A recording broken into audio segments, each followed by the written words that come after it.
Hello, scholars. Today we're going to talk about quotation marks. Little pieces of punctuation that you've used a lot, but we may need to work out some small details in your usage. For your visual entertainment, we have pictures of rabbits. All right, let's talk first about verbal irony. What verbal irony means is that you are actually meaning the opposite of what you're saying. It's really just another way of sarcasm. So if you were to say Mr. Paisley's grammar lessons are really cool, and you used air quotes, what would happen is that you were actually meaning the opposite of what you were saying. Of course, you would never mean that, I assume, with a sentence like this. Nonetheless, be keenly aware of it. We tend to use air quotes a lot more than we imply verbal irony. So they're a bit overused, a bit misused, and I would like to see you set yourself on the right path. Okay, here's where it gets a little bit confusing. We need to talk about titles. You use quotation marks for the titles of short works. You may want to go ahead and say to yourself, if it's long, it gets a line. In other words, you underline longer works. So songs get put in quotation marks. Songs are contained on albums, which would be underlined. Articles get quotation marks. Articles are contained in magazines and newspapers, and those would be underlined. Scenes from a movie or play that we've given a title to, those would be put in quotes. Obviously, the play or the movie would be underlined. If a chapter is named, we're going to put quotes around the chapter, and we're going to underline the book that it's a part of. Poems get put into quotation marks unless they are epic poems, like the Odyssey or Beowulf. And paintings, just so you know, get underlined. They're considered to be a major work. So this is your little section on titles in general, and keep in mind quotation marks for titles of short works, and if it's long, it gets a line. Okay, now for its primary use, which is actually quoting, quotation marks. That's where the name comes from. Mr. Paisley said, quote, "You will love grammar or you will suffer." Okay. I think we have a later slide dealing with punctuation quotation marks. If not, we'll come back here. Okay, especially around here, we'd like to have nicknames, and you'll see this often in the paper. David Stumpy Jones was a friend of mine.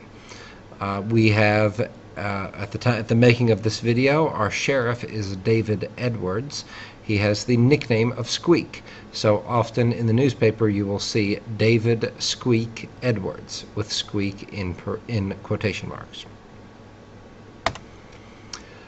Okay, occasionally you will have a quote within a quote, and that gets to be a little bit complicated, but that is where we have, if you'll just notice right here, single quotation marks.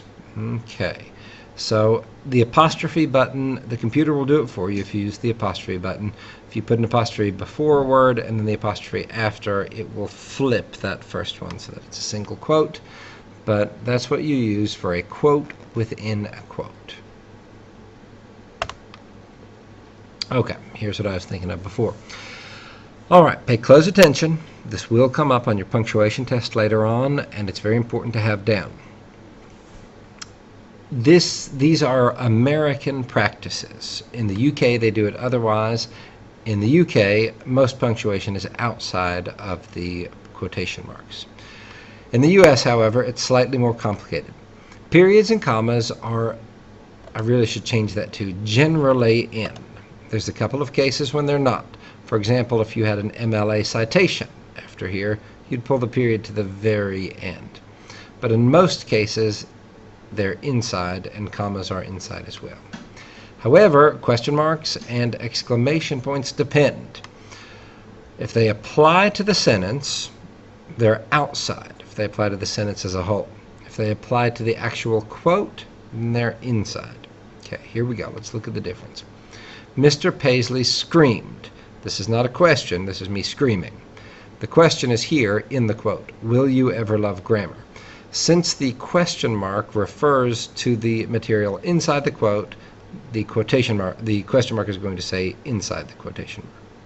However, did Mr. Paisley really say, okay, here's the question outside the quotation marks, you will love grammar or else, and then you have a question mark outside.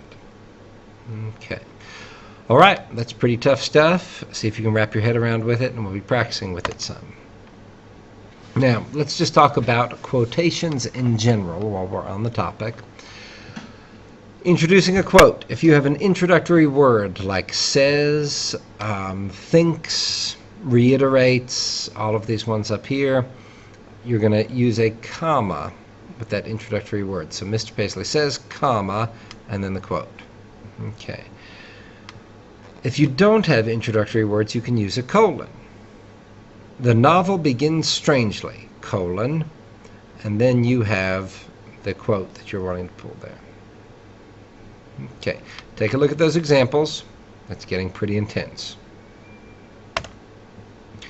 That finishes our discussion of quotations and quotation marks. We'll be practicing in class, but it's very important you get this down as you will be using many quotes and quotations in your writing.